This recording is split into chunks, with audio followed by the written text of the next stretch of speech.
Hey, what's up, everyone? Truth Seeker here. Something really strange is going on with WikiLeaks today. Yesterday evening around 5:30, his dead key tool has actually just been activated, and it's been posting these cryptic messages now on the WikiLeaks official Twitter account, and these are keys to a few different files. When his dead key system gets activated, it's basically based off of a system that he has to log in on every so many hours or something like that. So the system knows that he's still okay. He's still acknowledging. As long as he still keeps logging in, then this key system stays on standby.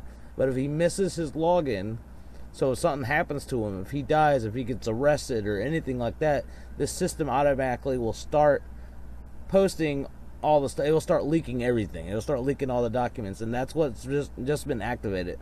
This article starts, alert, something strange is happening at WikiLeaks. Is Julian Assange dead? At 5:25 p.m. on Sunday evening, the official Twitter account of WikiLeaks unloaded what many perceived to be Deadman keys in a short series of tweets. The keys, as some believe, are keys that unlock previously released documents in the event that Julian Assange was imprisoned, incapacitated, or dead. Below are the tweets sent out.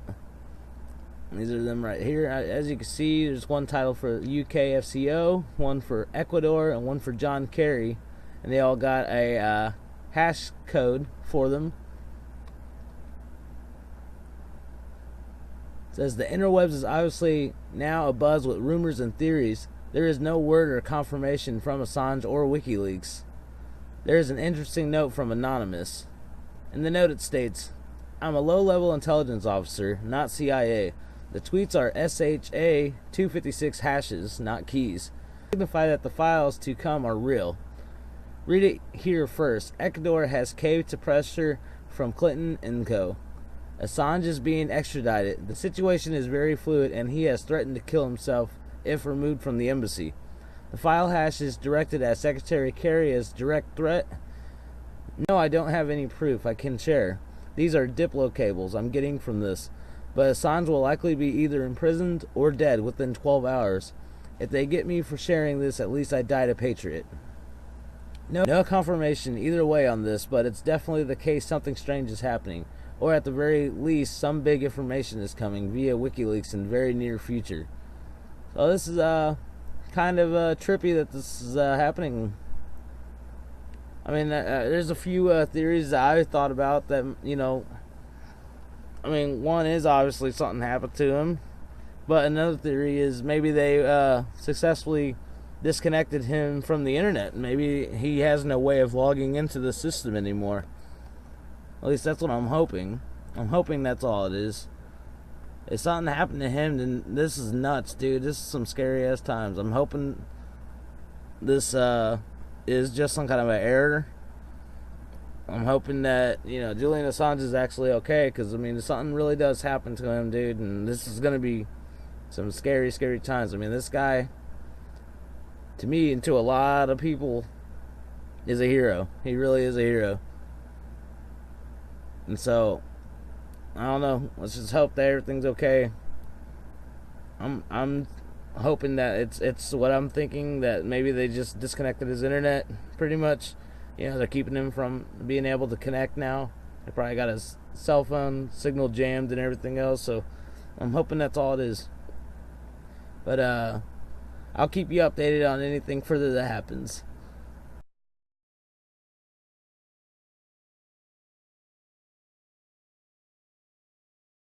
And now part two of our exclusive interview with Julian Assange. We pick up our discussion on the fallout from WikiLeaks' release of those leaked DNC emails. Are you receiving more leaks now in the wake of what we saw, here in the U.S. election in July?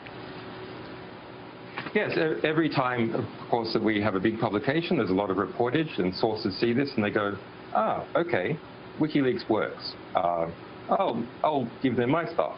So that's a good thing.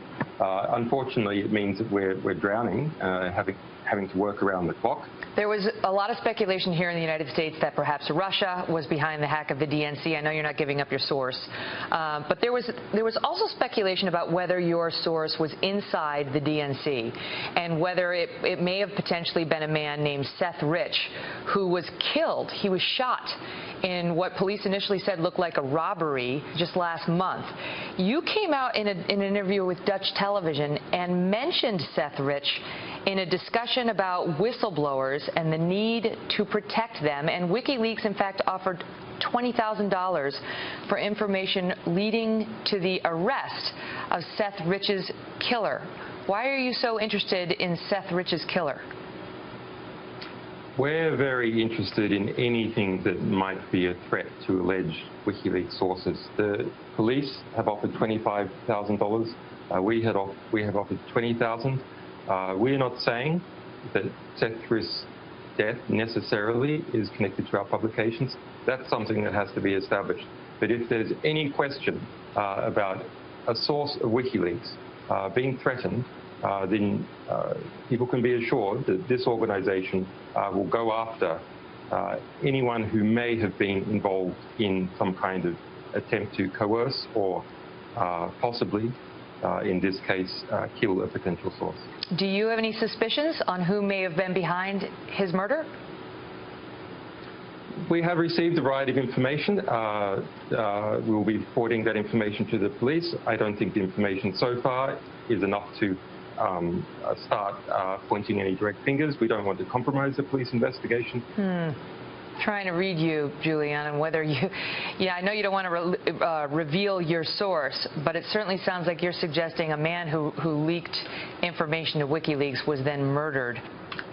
If there's someone who's potentially connected to our publications and that person is then murdered in suspicious circumstances, it doesn't necessarily mean that the two are connected.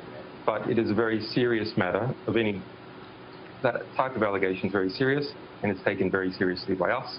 I want to ask you, because there's a big AP report today saying WikiLeaks releases the private information of innocents. Well, it's a nonsense report. It's not by AP. It's not some big team at AP to put this together. It's by a single journalist, Raphael Seta, who has a conflict of interest. Have a look at him on Twitter. He's been campaigning against us ever since this DNC leak. I got to ask you about the U.S. election. As you point out, you're not an American citizen. You're an Australian. You know, you're clearly not rooting for Hillary. But are you rooting for Trump? No. I mean, if we have good information on Trump, we publish that. If we have good information on Hillary, the Democrats, we publish that.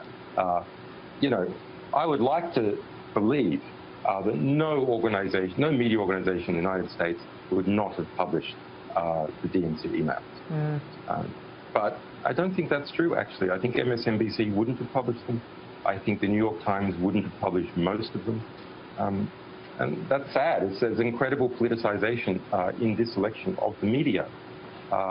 And it is a bit concerning, the allegations that by the Clinton campaign that everyone is a Russian agent are really disturbing. Why is that? Well, because bizarrely, Hillary Clinton, the Democrat, has positioned herself now to be the security candidate. She's powered up with the neocons responsible for the Iraq War, and she's grabbed on to this kind of neo-McCarthyist hysteria about Russia and is using that to demonize the Trump campaign. The Trump campaign has all sorts of things wrong with it, but as far as we can see, being Russian agents is not one of them. You know, some people have asked us, when will you release information on Donald Trump? And of course, we are very interested in all countries to reveal the truth about different candidates so people can understand. But it's really hard for us to release anything worse than what comes out of Donald Trump's mouth every second day. I mean, it's part of his charismatic appeal that he speaks off the cuff. But, you know, that's difficult for Donald Trump to overcome a lot of those things, even with a lot of great material coming out by WikiLeaks or other publications. Right, and you don't do the hacking. You just do the releasing.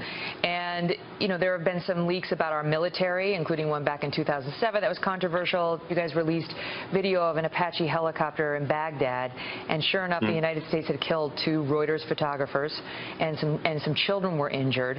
And WikiLeaks, you know, we saw that thanks to video that you guys released. But the military came out later and said it doesn't show the full context, and they say RPGs were found.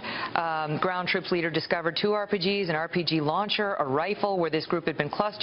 Look, we had a clear result.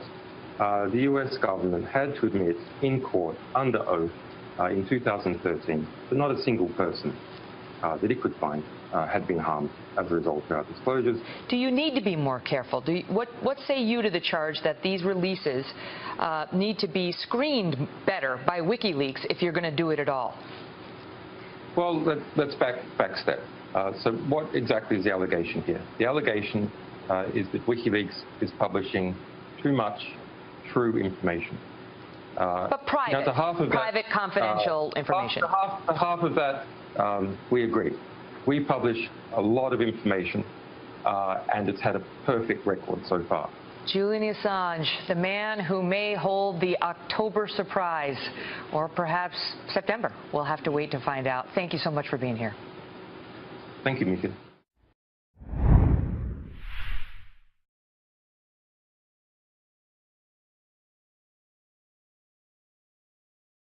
Twitter account, and these are keys to a few different files. When his dead key system gets activated, it's basically based off of a system that he has to log in on every so many hours or something like that, so the system knows that he's still okay, he's still acknowledging. As long as he still keeps logging in, then this key system stays on standby. But if he misses his login, Twitter account of WikiLeaks unloaded what many perceived to be Deadman keys in a short series of tweets. The keys, as some believe, are keys that unlock previously released documents in the event that Julian Assange was imprisoned, incapacitated, or dead. Below are the tweets sent out. These are them right here. As you can see, there's one title for UK FCO, one for Ecuador, and one for John Kerry. Hey, what's up, everyone? Truth Seeker here. Something really strange is going on with WikiLeaks today. Well, actually, yesterday evening around 5:30, his dead key tool has actually just been activated, and it's been posting these cryptic messages now on the WikiLeaks official tree, and they all got a hash code for them. It says the interwebs is obviously now abuzz with rumors and theories. There is no word or confirmation from Assange or WikiLeaks. There is an interesting note from Anonymous. In the note it states, I'm a low-level intelligence officer, not CIA. The tweets are, so if something happens to him, if he dies, if he gets arrested or anything like that, this system automatically will start posting all the stuff. It will start leaking everything. It will start leaking all the documents, and that's what's just been activated. This article starts, alert, something strange is happening at WikiLeaks. Is Julian Assange dead? At 5:25 p.m. on Sunday evening, the official